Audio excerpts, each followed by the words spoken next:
Hi everybody, I'm Nicolai Tangen, the CEO of the Norwegian Sovereign Wealth Fund, and today I'm in particularly good company because I'm here with Andrew Forrest, who is visiting us in Oslo. And Andrew, he is the chairman and CEO of Fortescue, one of the incredible companies in Australia, a mining company. You started it in 2003, against all odds. It's done extremely well, taking on the incumbents, and now you are making an even bigger bet, running this as a zero fossil fuel company by 2030 with no offsets. And then you're giving away billions. So warm welcome to Oslo. You are the type of guy we like. Thank you, Nicolai. Great to be here. Normally I would dive in and talk about the business, but it's just you have got such an incredible background. And can we just start with a beginning, your birth? Yeah, okay. Where were you? Where were you born and how was your upbringing? In Western Australia, immediately on a big sheep and cattle station. It's about a bit shy of 1 million hectares. Sounds like a lot of land here in Norway, but over there it's not that big. It's normal. School in the middle of the wilderness? Yeah, but actually by boarding school. From, I think it's 8 or 9 I went to boarding school, but my early years were by School of the Air. You literally had a radio schedule for 30 minutes each day, and kids from like 500 kilometres radius used to jump on this sked, we used to call it, School of the Air, and that was all cool and groovy for the other kids to speak on a radio to their teacher 400 or 500 kilometres away, but not for a kid with a bad stutter. And I had a very bad stutter, so I found How long did that last? Immensely challenging. I didn't kick it really till I entered the school debating team, so it was either do or die. When I was about 15, 16, I started to kick the stutter. Were you given a hard time when you were small? Yeah, you get teased a lot. That's how it was in those days. Yeah, exactly. So this is all Revenge of the Nerd. Exactly. Good. Now, before Fortescue, you started something called Anaconda Nickel, which didn't go so well. Well, see, I'd protest that enormously. Yeah. But the lessons from it were spectacular. But look, let's just talk about Anaconda. So it started from nothing, like Fortescue. We did a $1.4 billion financing, which back then $1 billion had a lot of respect. Yeah. It's a long time ago. And it was bringing in a new technology which has stood the test of time. It got taken over by Glencore. It's now their purest nickel and cobalt metal for batteries, cathodes, etc. supply. But I was like a kid, right? So I didn't kick off with a big percentage. You immediately got pushed around by big shareholders. And of course, being a naive kid, I thought, well, if I enter into contracts, then surely the company will be protected. Now, I've learned a big lesson from that. Never rely on contracts, rely on people, because it was an innovative technology, innovative flow sheet, huge, like straight up to 45,000 tonnes of nickel, 3,500 tonnes of cobalt, 2 kilometres long, 1 kilometre wide, utilising about a third of Perth's water supply, but it had to discover all its own water out in the desert. It had everything going against it. But it had this big type of nickel deposit which no one could commercialise except for this particular technology, which was breaking tech. So I built this huge plant on the back of a big engineering company who said, we'll guarantee it. It's called lump sum fixed price. Anyway, they did guarantee it, but they took some shortcuts. So on a lump sum contract, you pay them the amount of money you agree, and if they can build it for less, that's more money in their pocket. And they took too many opportunities like that. It was a company called Fluor Corporation, and the process failed from the outset, and we had to rebuild it. And we had to rebuild things which really shouldn't have failed, like an acid plant, a power station, a pressure letdown system. These are fairly basic technologies. They weren't part of the innovative system. But you left that company then? Well, I did because before my 40th birthday, I reached an agreement. Glencore were coming in there saying, we're going to blame you for everything. I said, you can't do that. But anyway, they did. People want us in this podcast to talk a bit more about things that went wrong, because everything goes so well. Yeah. So just a few... So I'm happy to talk about it. Yeah, but we don't spend a lot of time because we want to spend about the huge successes you've had subsequently. But just what did you learn from it? What did it do to you? Look, I touched on it. Contracts behind and way behind people. If I'd relied on people I could do at Fortescue, we've run into equally big problems at Fortescue. But if you have a passionate group of people committed to the same set of values, so you're running with the same culture, galloping with the same culture, then you run into these huge problems and you don't dive to lawyers, which people do, right? But what do you think about the world? And the world now is moving more towards lawyers and litigations and contracts and all that stuff. Well, we won't. I mean, and I think that's probably why we've been able to move with such speed and be so successful, because I believe in people. I believe in taking a group of people around you, could be from every part of the world, black, white, brindle, any sex you like, who cares, but you abide by 10 values. Yeah. And we will come back to your 10 values, which I like a lot. Now, then you started Fortescue in 2003. Yes. Tell me about it.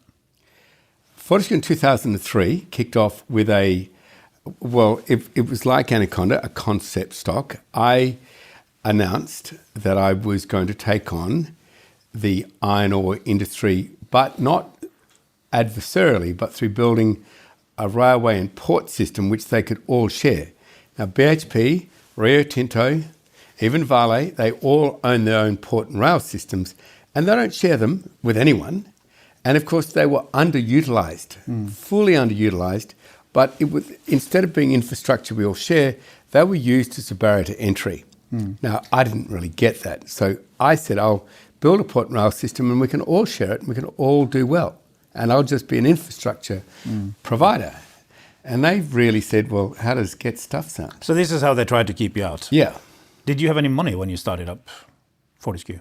I think I had a mortgage. That's about it. Yeah. How do you go from having nothing to building up one of the most successful companies in Australia?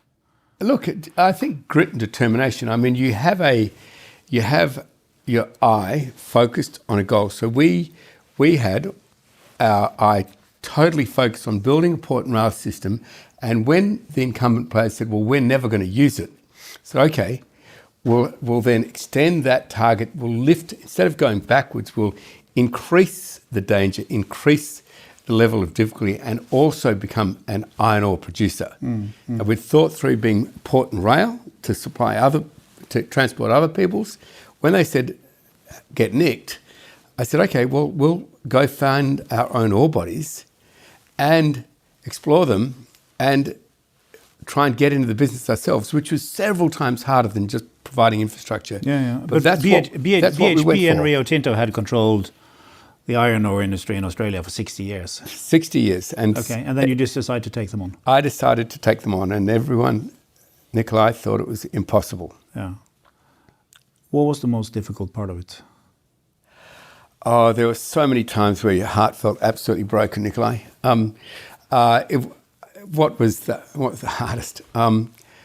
I think the financing was immensely difficult. The terms of the financing kept changing. We had a cyclone, which is like a big hurricane, come through. It killed 3 people, including 2 people on our site. I flew straight back. I was in an investment conference in America. I flew straight back and went with my father and stood beside the beds of those people who had survived but were injured. And I remember holding this big burly bloke's hand, tattoos all over him, and I just started to cry. And he did too. And he's a huge guy, all bandaged up. And he said, "How do you feel, young fellow?" I was called, my nickname's Twiggy. Because you were quite thin. Yeah. And I said, "Well, I don't care how I feel. How do you feel?" He said, I'm going to get through. Will you get through this? And I said, "I don't know. I feel like giving up. No one was meant to die. No, you're not meant to be injured." And he said, "If you give up," and he was holding my hand, big guy, still injured, big guy, he said, "If you give up, none of this was worth it. Oh. You must not give up." And it really shook me. And I said, "Well, I'm not going to." And really the rest is history. But I needed that message to come at me hard from someone in a much worse position than me. When did you understand that it was going to be something big, Fortescue? Oh, look, we planned a crash or crash through scenario. I mean, we went for, what I'd say to anyone who's trying to start something off, work out what your goal is and then work out what your biggest barrier is. So our biggest barrier then, our biggest size limitation challenge was, believe it or not a railway line, not a port, but a shiploader. A shiploader at that stage only could do 25 million tonnes a year. There was a new technology which arguably could do 40 million tonnes a year. Now, if we could get hold of that technology for shiploader, which could do 40 million tonnes, then that justified the huge cost of the port behind it and the railway behind it and the mines behind it. But it had to be big. And that's what sized it. We'll come back to this, but one of your ideas is crazy brave plan A. Was that one of those?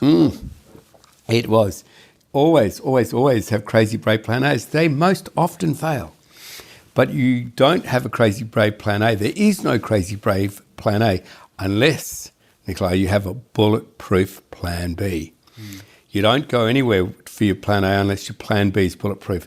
So we have across Fortescue even now, you don't need permission to go and have a crack at something which no one else has done. You just go and do it. But when it fails, because it most likely will, then the company's not at risk, you're not at risk, and everything keeps going because you're bulletproof plan B. Well, if you've got big ambitions, you achieve great things even if you failed.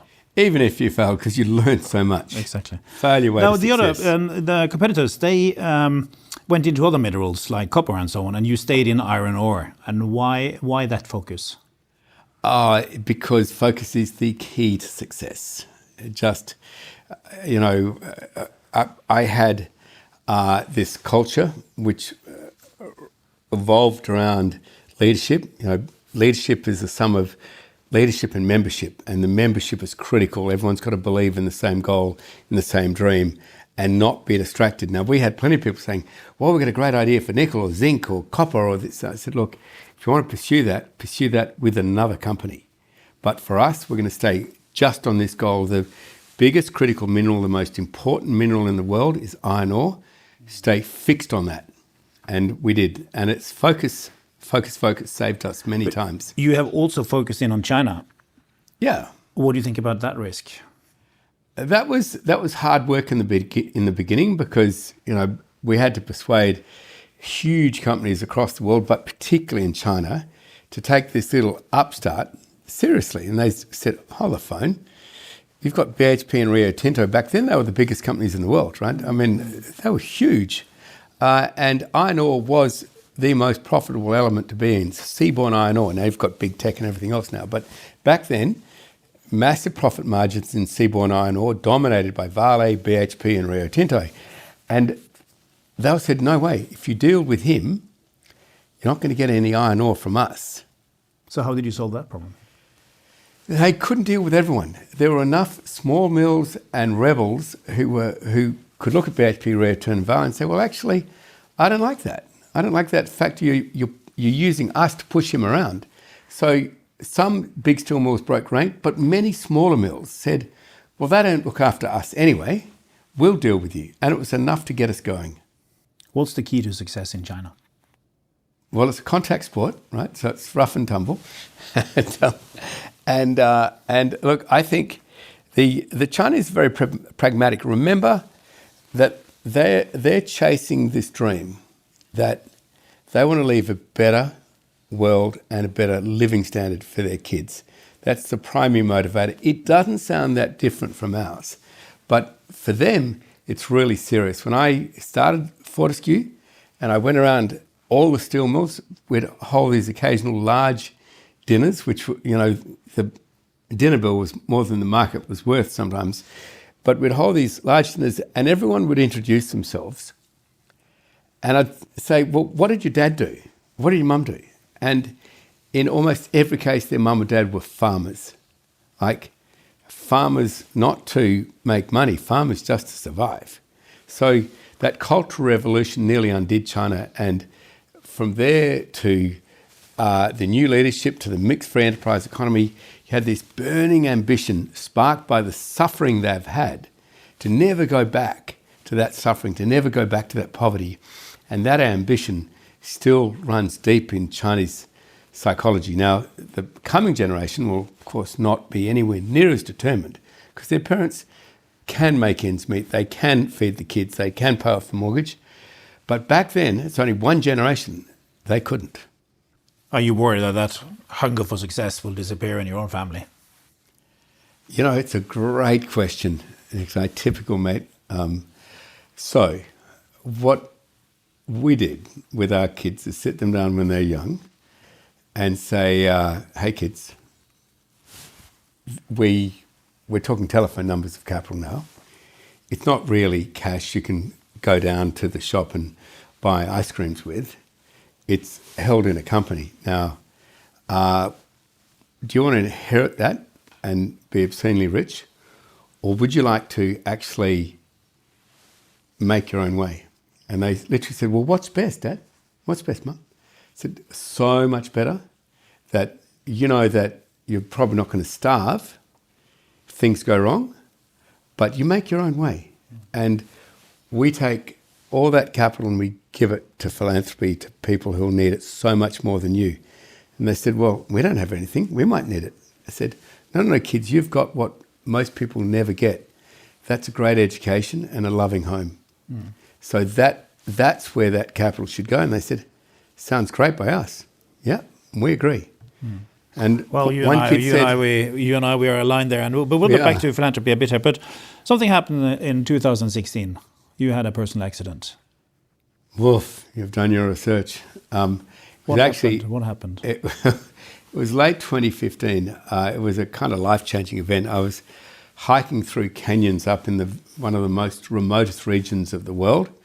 It was absolutely wild. We took a weapon with us because there were crocodiles, which were around all the time. But we knew if we climbed higher and higher and higher, then the crocodiles would only stay in the salt water, not in the fresh water. So we climbed a long way as a result to make sure that when we stopped and met a helicopter with the family, that would be right out of danger. Part of this climb involved going around a ledge over a large pool of water, and the ledge gave way, and I slipped into the water, and my leg got caught on a tree root, which came out of the bank of the river into a loop and back into the bank of the river, and it snapped my leg like you'd snap a matchstick, but the wrong way. It did that. It went the opposite way to how knees normally bend, and I think I might have passed out, but I remember when I first realised where I was, and I was looking up at the surface of the water, and it had gone still. It had gone still like a mirror. So I realised that A, I was on my own, and B, I was drowning, and C, I'd been there for a little while because there was no ripples in the water. I'd fallen, and it was flat. And I then had to get back to the bank with my leg facing away from the bank, but I had to bring my body to face towards the bank to climb out. And so I had to, this is not a pretty story, but I had to break my leg even further to twist it to get back to the bank to pull my head above water. Anyway, I got flown out. I was a wonderful helicopter pilot, and I had surgery, and I came out of that in a wheelchair. How did it change your thinking about life? Look, what it did is just, the kids really had the biggest impact. The kids said, Dad, you're in a wheelchair. They say you'll be able to walk again one day if you're lucky. Maybe, maybe not. There's still discussion with the leg being amputated, so it was an unhappy time. And the kids said, look on the bright side, you've always taught us that. You've wanted to study the oceans all your life. The whole time, when you get more than 2 or 3 days holiday with us kids, you start talking about the damn oceans all the time. Go study the oceans. You're in a wheelchair, what could go wrong? Go do it. And I thought, oh my God, okay. And I applied for a master's. I got rejected. I said, why did I get rejected? And they said, well, masters are for people who want to learn how to do research. You've been doing research for 30 years. In fact, every one of your business enterprises involve new and breaking technology. That's research. You can do a PhD. We're not going to take up a master's position on you. So I said, what, a PhD on nothing? They said, yeah. I said, oh, okay. And so I applied for a 4-year PhD and studied marine ecology. How old were you then? That was in 2016 I applied, so you work it out, mate. So you're 64 now, you were 54? 54, yeah. Yeah. Why did you want to study the ocean? Because it's the most important part of the planet by a mile. It's, in this very thin veneer of atmosphere we have above terrestrial Earth, above land, that's 1 or 2% of the world's livable space. The other 98+% is all ocean. From top to bottom, it's full of life. It doesn't matter if it's in the bottom of the Mariana Trench or on the coast at Norway, it's full of life. But most people don't care so much about the ocean. But why do you care so much about the ocean? Because of that. Because, I grew up, I actually grew up in the middle of Australia, right? So I've mentioned that huge sheep and cattle, they'd call it a ranch or farm over here, but it was massive. And whenever I could get to the ocean, which was a long way away, I used to just love it. I'd just marvel at it and get in it and try and put goggles on and see what else was underneath it. So, yeah, I've really loved it. So having studied it, how did you change your business? That's a big question. So what the study of marine... In relative short. Okay, I'll be quick. The study of marine ecology taught me the 4 major threats are plastic, pollution, overfishing, and climate change. And I was able to do papers in my thesis on the first 2, but climate change was such a huge area I was allowed to study it, but if I tried to publish on it, then they said it's going to delay your PhD by up to 2 years. But the most impactful part of that PhD was learning the massive impact which global warming is making on the oceans, on the marine environments. And I thought, I've got to do everything I can personally to stop that. Now, I had this very successful company called Fortescue. By that stage, it was already Australia's most successful company by a margin in shareholder returns in stock exchange history. I thought, I've got to do more with this company than just a bit of a tacky question in here. How much money did you have then? Tacky question. Yeah, I had a third of the company, say 20 billion. It was a $60 billion company. So you got 20 billion, you do a PhD in marine ecology and decide to focus in on the climate. Yes, and to use this very successful heavy industry, heavy mining company, everyone said, well, your company will be the last to change. You're in the hard to abate sector. And I thought, what, mining and heavy industry? Yeah, they're the 2 hardest. And said, right. So then you decided for zero. This company is going to be the one that changes. And so yes, we studied it for years and years and years. The first concept we had of trying to replace oil was back in 2013, but we were kind of noodling with it, Andre. Just not taking it super seriously. And then I did the PhD, and then we really started to look hard for solutions, electrification, hydrogen, all of that. And by 2022, we believed we had enough answers to commit the company to going without any fossil fuel by 2030. And we're on track and probably ahead of track. Yeah, no, super impressive. And now you're also into electrification, green grid and these kind of things. Yeah, very seriously. Look, an oil minister of Saudi Arabia, a few back, are no longer with us, but he declared never let the oil price get over $80 a barrel, otherwise we will be replaced. And I think that guy was about right, because the total reconstruction of the energy market from the Straits of Hormuz and whatever else may be thrown at it is upon us, and we're seeing massive increase in orders, in interest from all over the world for Fortescue's electrification, like 10, 20, 30x.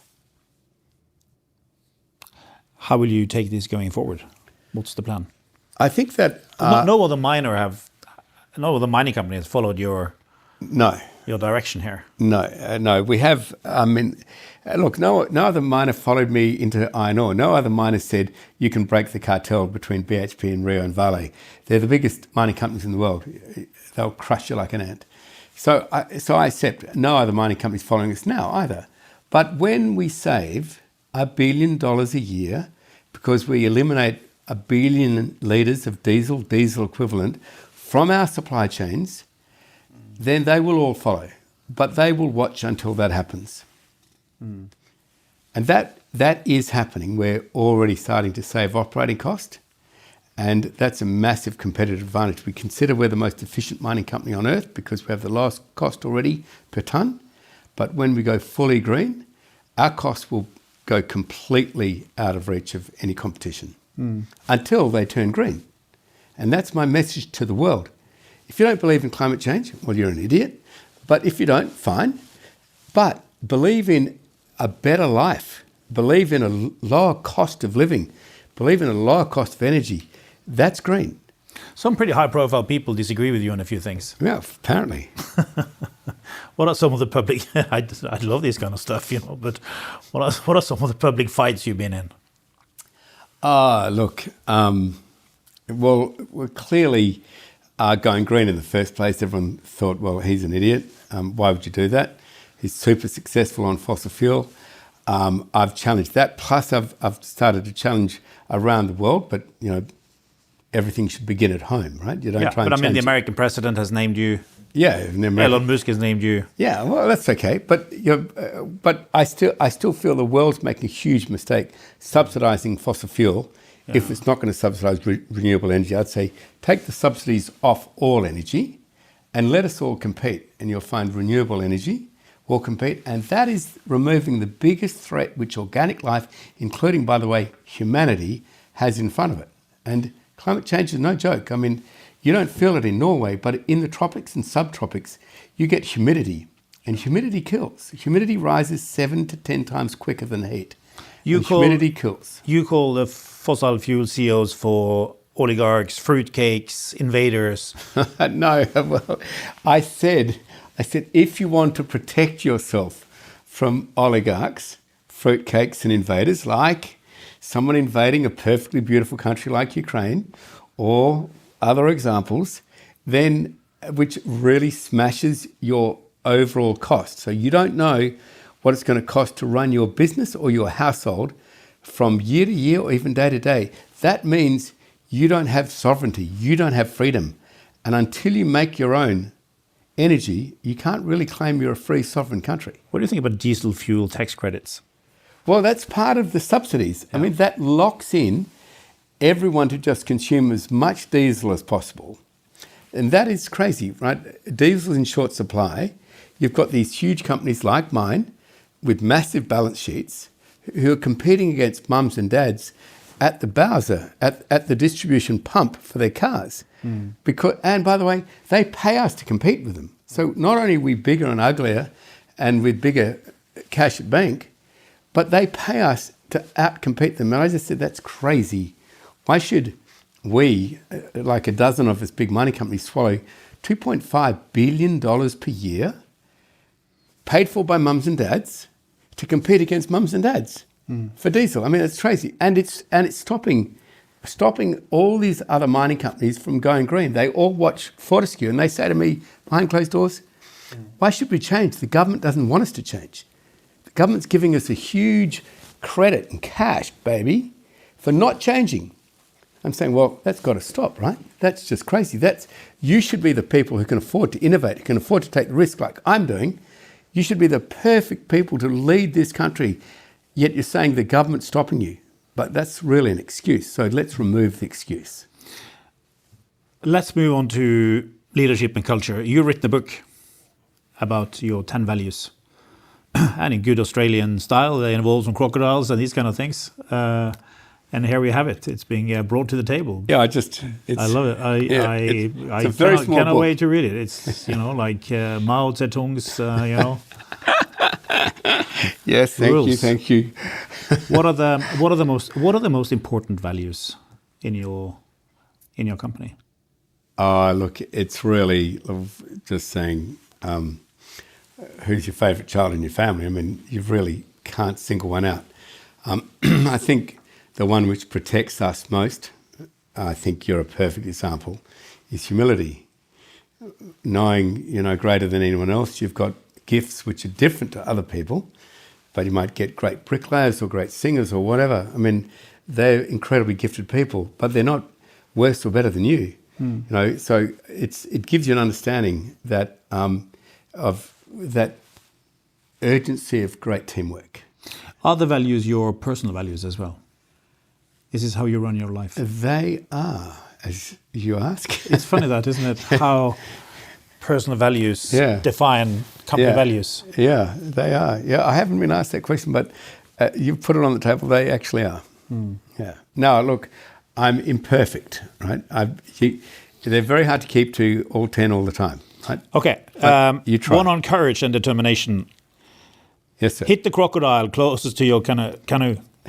What is that? Hit the crocodile closest to your canoe. It means don't get distracted when you're on a mission. Make sure that you stay absolutely focused, and when you're challenged, don't get distracted by big challenges over the horizon. Fix the problem which is closest to you, so you can stay on course. Be the most positive person in every group. Why? First of all, why are you so positive? Where does it come from? Well, I don't think you can be a negative leader. I've never heard of a very pessimistic, downtrodden, unoptimistic leader. I think positivism and belief in the truth of what you're doing is really important, but it's not just having the deductive power to know what is true, what is false. It's also, once you decide what is true, what is good, what is going to create value for humanity, then stay absolutely focused on it. Say what you mean what you say. Yes. That's pretty clear. Yeah, that's pretty clear. Be in the deep end of the pool. Okay, that's... Learning to swim. Yeah, that means as soon as you're comfortable with where you are, step out further. Become uncomfortable again. Try and get used to a state of being uncomfortable. Try and get used to failure being around the corner, and when it hits you, it's annoying, it's sad sometimes, but be grateful for it, because you'll learn at least 10 times more from that failure than you ever will from success. Yeah, we are one family. So, I mean, what that's critical. Sure, but what do you do with people who don't perform? We find, we find people, if they stick to the 10 values and they live and breathe them, there's no doubt they're going to perform. It's more the other question, Nicolai. It's what do you do with people who are really, really good performers, but they're not great people to be around? What do you do with them? It's really tempting to keep them because they really perform their areas, but they make sure no one else does. You've got to let those people go. They're going to be better doing something else, but not in your business. I had expected you to have some Crocodile Dundee quotes like, that's not a knife, that's a knife. Exactly. AI, how is that going to change the company? Well, AI already is changing the company. I mean, we have an operating cost of several billion a year, so you can only make that much difference by changing it. But I think we'll be able to take our operating cost down by hundreds and hundreds of millions of dollars a year, and our efficiency through the roof. And it's already had massive impact. And I just want to tell you two. One is it taught us how to automate our truck fleet better. Our trucks are huge trucks, right? The hubcap would be above this ceiling from where we're sitting. So obviously the tyres are twice this ceiling. And they go around the world in terms of mileage or kilometerage twice a week. Do you enjoy driving them? Well, they drive themselves. Oh, yeah. They're fully automated. Wow. Fully automated. And the other is operating a green grid. We have this 600 kilometre long, nearly 500 kilometre wide grid, measured in gigawatts of storage, and it's massive. And that grid has to be run at lightning speed, because with renewable energy, everything changes in an instant. If the wind changes, or if there's a cloud bank goes over a solar field, everything changes in an instant. Or somebody drives under a power line with a crane, or there's a bushfire, that grid is attacked. AI heals that grid through a distributed battery system and artificial intelligence, and it heals that grid so fast that if you were watching a light when the grid was attacked, you wouldn't see it flicker. It would just be seamless. And it's freakish for electrical engineers because all engineering electricity systems in countries and cities rely on a thing called rotary inertia, like these big spinning wheels or these big spinning turbines, and that's called inertia. It's kinetic rotary energy. So when there is a drop in the power or collapse in the power, that huge wheel or those huge turbines keep on giving you that rotary energy to keep the grid going. You don't need that anymore. That's what gets attacked in Ukraine by Russia. Those huge generators, those huge turbines. Now you can have a distributed system with nothing bigger than a shipping container. It can't attack that. And the rest is artificial intelligence. Can't attack that either. So it is going to transform the world as we know it. We call them smart grids. Very interesting. Circling back to foundation and philanthropy, you set up your foundation 25 years ago. What are the priorities? What do you feel strongly about?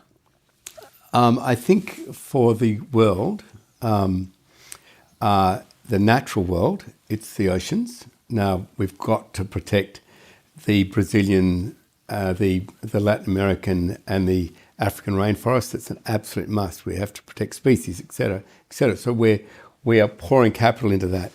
But the part of the ocean, which part of the world no one sees, is the ocean. So in the terms of natural world, we tend to focus in hard, like my PhD did, is on oceans. In terms of the human world, what disturbs me most is the risk of AI, untrammeled AI controlling us instead of us controlling it, particularly between very vast military forces like China and America. So we focus hard in working with both China and America and with tech companies to make sure that AI is safe. Now, we do our best here, but the AI companies have to lean in themselves. And then on the more humanitarian side is modern slavery. Slavery will be a new thing to all your listeners. They'll think, that went out with the Middle Ages. No, it hasn't. You've got a greater number of slaves now who suffer the indignity of not being paid, of not having their own passport, of not being able to leave their jobs. Forced labour of an extreme extent. How do you attack that problem? Well, first, we've brought it to light. We measure slavery in every part of the world through a document called the Global Slavery Index. And secondly, we advocate for changes of laws and recognition that all countries, you'll have slavery here in Norway. We have slavery in Australia. In Australia, it appears in our agriculture sector, it appears in our seafoods and processing sector. But it's all over the world. No country can say they don't have slavery because they do. And so we measure that and we advocate against it just because most people I know aren't psychopathic. They're not going to want to have someone operate as a slave, but there are industries which still exist where if they can get away with slave labour, they do it. Where do you get your energy from? Where do you get yours? I get mine from talking to people like you. But you just been sleeping a couple of nights on trains and that kind of stuff. You're 64. I absolutely love life. I did actually witness someone dying slowly in my arms as I sang them nursery rhymes as a child from a burn, from a bushfire. And I decided at that point in time I would cherish every single day. And I kind of have. And yeah, like you, I love to get up in the morning. I don't like it after taking the night train to Kiev, which rattles like a washing machine without water, and you're the sock in it. And then rattles all the way back, and then you sleep a night in the middle in a hotel, and your brain is just going nuts, so you can't sleep then either. So I think get lots of sleep, like I haven't. Drink plenty of water. Eat as healthily as you can. Limit alcohol. I mean, I don't care if me or anyone else has a drink, but but don't make a huge habit of it, and you'll have abundant energy. Oh, and most important thing, keep an optimistic view of life. That's the key. How do you unwind? How do you what? Unwind. How do you relax? Unwind. What's that again? I unwind by dropping my phone on the floor. I love to get out into the wilderness anywhere. Yeah. I love to get out into the wilderness in Norway. I love to get out into the wilderness in the Pilbara, in the Kimberleys, in Western Australia. I love to get on the back of a horse and ride for hours and hours and hours. Have you got horses? Yeah. And you're a good rider? I can stay aboard.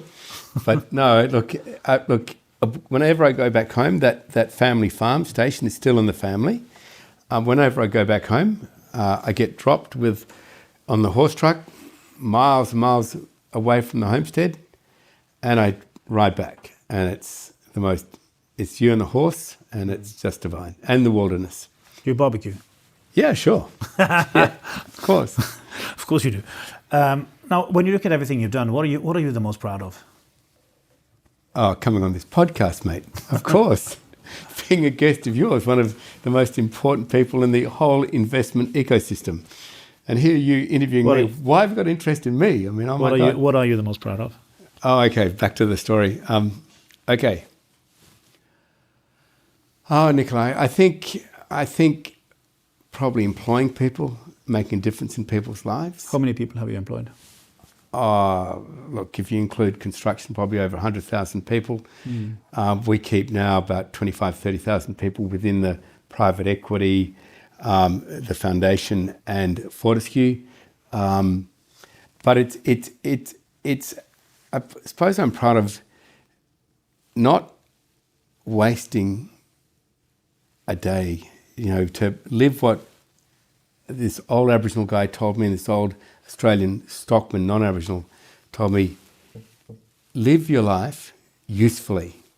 Now enjoy it too, young fella. I remember the words. Be useful, but enjoy it. Now you don't always enjoy achievement because it's tough, because you fail. But you kind of always enjoy looking back on it. And at the time, you can also enjoy it. So I try and live through those very simple rules. And if you were to translate that into advice for young people? Yeah, I'd say simply that. I mean, it doesn't matter if you're rich or poor. If you want to live a happy life, that's really, really what you should think of. How to live your most fulfilling life. And I'd say always think of being useful. That's useful to others in particular. Be useful and enjoy it. Andrew, I would say you have been very useful to very many people, and you for sure have enjoyed it. It's been a great pleasure. Thank you, sir. It's been great being aboard this podcast. Famous podcast, by the way, one of the best in the world. So I'm very grateful. Thank you so much. Thank you.